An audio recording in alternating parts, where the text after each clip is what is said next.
about a year. December 20th, 2020. 2020, if you can believe that. I'm usually not one for celebrating New Year's Eve, and actually I have to go to work the next morning, so I obviously won't. But considering the year that we've had, I think that I will probably, obviously, being a recovering alcoholic, my choice is going to be limited, but I'm sure going to break open the ginger ale or the tonic water and be grateful that we got through this one. However, we also had a major case of sadness this week. That's what I'd like to talk to you about.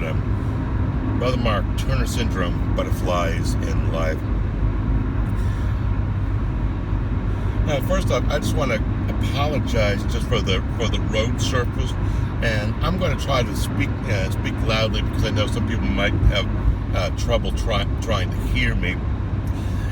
So just let's let you know. Driving back from Indianapolis back to Columbus.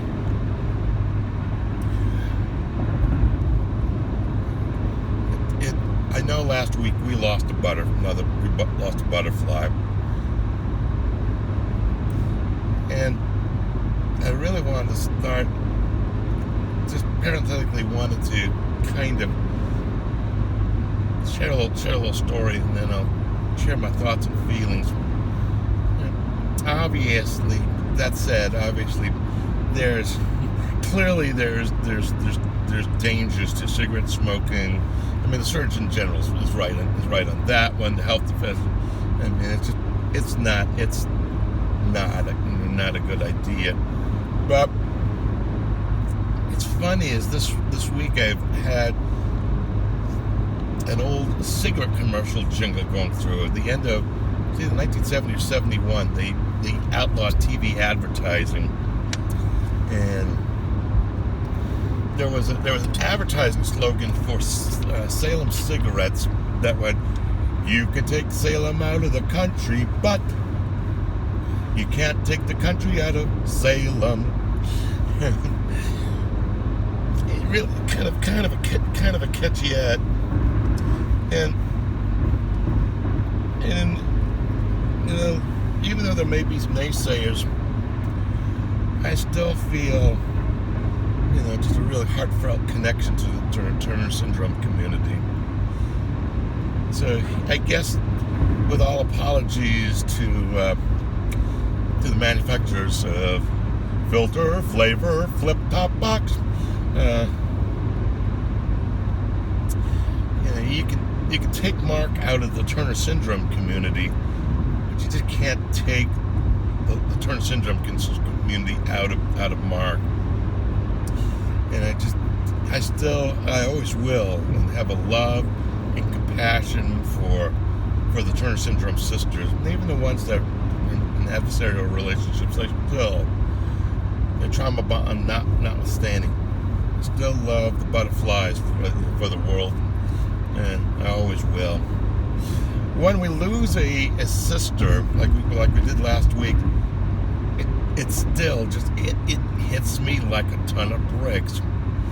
And I think what makes this really hard is, one, it's right before the holiday season. It's the absolute worst time that could happen. That's hard on everybody.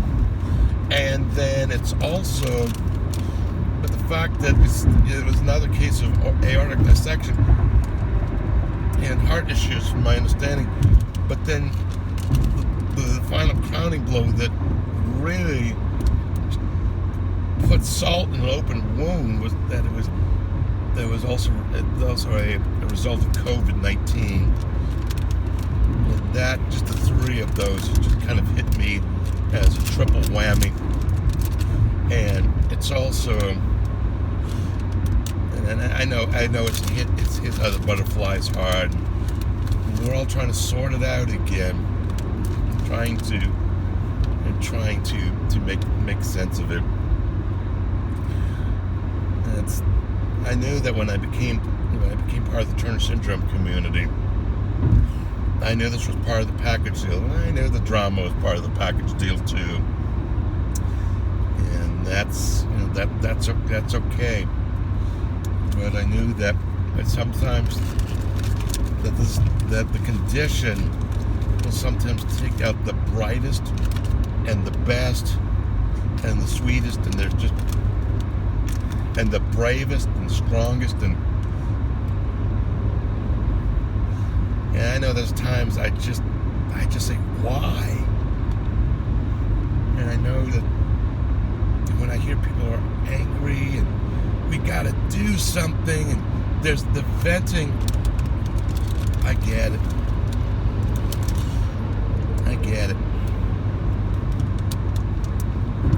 Although sometimes it also brings the community closer together, because we all need to bind together and support each other and to help each other through the grieving process.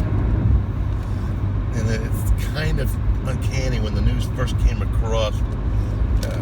to my attention. I was actually going through some old photos of Turner Syndrome events that I've been to, and Turner Syndrome sisters that I had the absolute pleasure of meeting. And then all of a sudden that just my phone flashed, and no, not another one. It hits me hard. It always does. I've lost close relatives. I've lost my aunt to COVID this year. But somehow when we lose a butterfly, just a part of me just grieves too. There's just no easy answers. I think one of the most interesting times when we lost a butterfly, and I think it's probably one of the most memorable moments, and it actually turned out to be a special moment in light of everything. Turner Syndrome sister said, "Hey Mark, we may be losing a sister. Can you be there for us?" Of course, no. And anybody knows me that my phone is on day or night. I mean, I'm not going to deal with anybody who's bullying or is going to be abusive. But if somebody's really struggling, hey, they know my phone's on. And I still occasionally, from time to time, do get texts. Sometimes it's just a butterfly that just got a case of insomnia. Sometimes I've headed off a suicide attempt. It doesn't make any difference. Sometimes it's just somebody just wants to bang their head against the wall because just the condition, just something doesn't make sense, and it's just frustrating. Or sometimes there's depression. There's just no reason. There's anxiety. There's no reason. And sometimes my sister just wants to punch a hole in the wall. So, okay, I'll listen.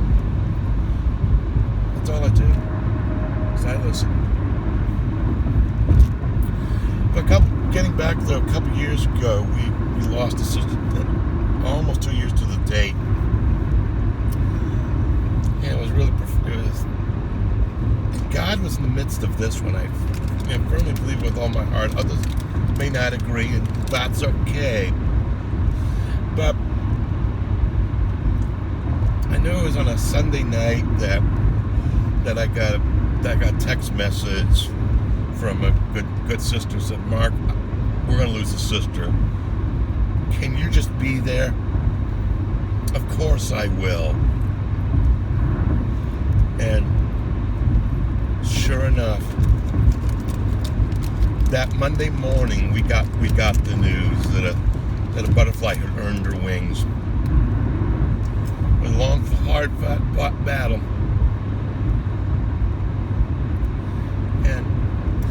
And the amazing thing though was the timing of it all. Is because it was just before the holidays, and my employer had awarded me 3 hours off the phone with pay. And I went to my supervisor, and she knows my love for the butterflies, and she knows what I do. And I said, I've got to take. It's okay if I leave the building we lost a sister. She says, of course, go right ahead, Mark. As long as you're back by 1 o'clock. Of course. And we started texting. I and other sisters just started texting. We just started talking. We just started sorting it out. I think one of the hardest ones and one of the biggest challenges that morning was there was a woman who also had aortic dissection, and she knew her time was up. She knew she wasn't long to this world, and she was facing her own mortality. And all I could do was listen.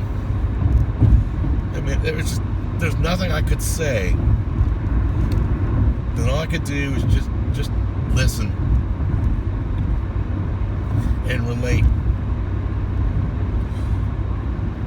We cried. We comforted. Some got online and said, why isn't there more advocacy for turn tournaments? Maybe this can happen. And that in itself was a good thing because we got awareness.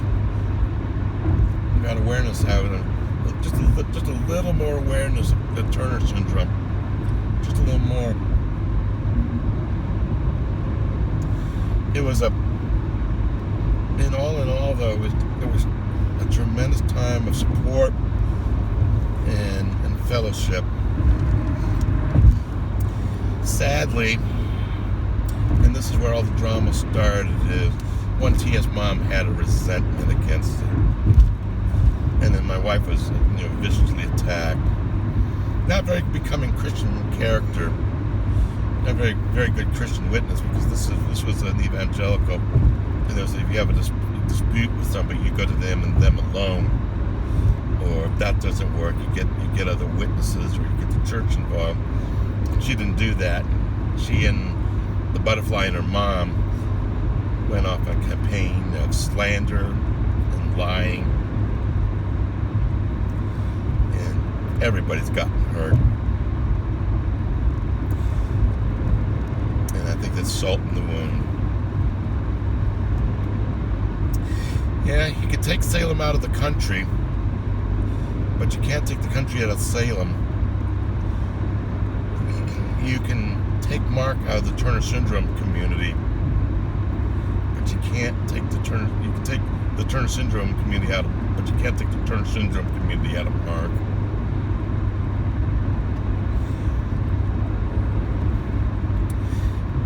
It's so once again, it hits me hard. It hits all of us hard. And there's just no answer to it.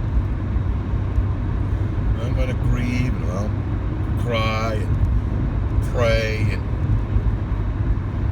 wonder why with the rest. And I'm always here, especially because it's right before the holidays. And I'll still be here, and I'll still be praying.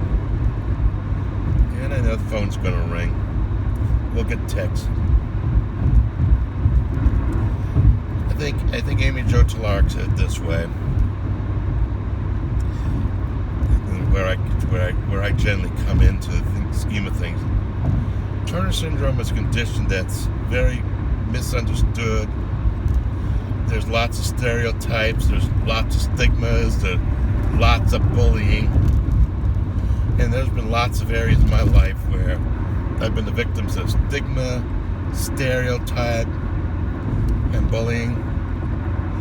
And the one thing I can really relate to is the math challenges, the depression, the educational challenges.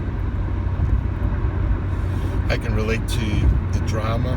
I can relate to the penchant for drama, and I can relate to the shame that sometimes comes along with it. And I think Amy, in one of her videos, I wish we had saved it, I think she summed it up nicely. She said, Turner syndrome is a most misunderstood, stigmatized, stereotyped condition.